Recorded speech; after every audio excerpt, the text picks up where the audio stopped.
It seems as though he must be having a pleasant dream.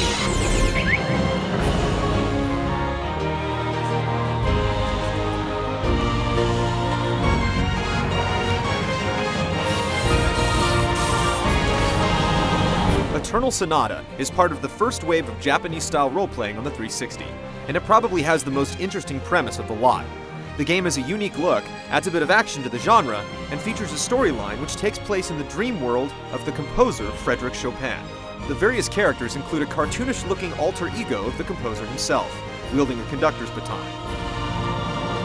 His dream world companions go by musical names, and are more than capable of giving you backup in battle.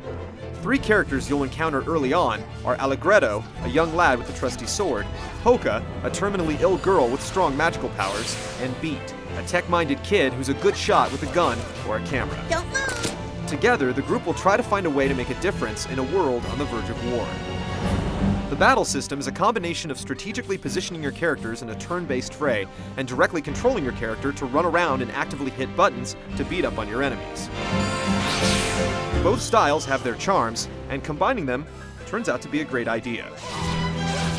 When a character's turn comes up, they have a set amount of time to move around, attack, or use their unique skills. Controls are very simple, with an attack button, special attack button, and a chance to guard when it's the enemy's turn to go on the offensive. The controls are straightforward and easy to use, but battles aren't just a simple matter of running right up to an enemy and mashing the attack button.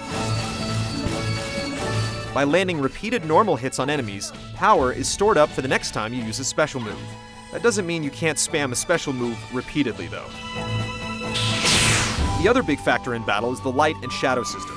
Depending on whether a character is standing in a bright or dark spot, they'll have either a light or dark special attack available. If Polka wants to use her starting heal spell, she'll need to find a spot of sunshine to stand in. Enemies are also affected by light, sometimes taking entirely new forms if they step out of or into the shade.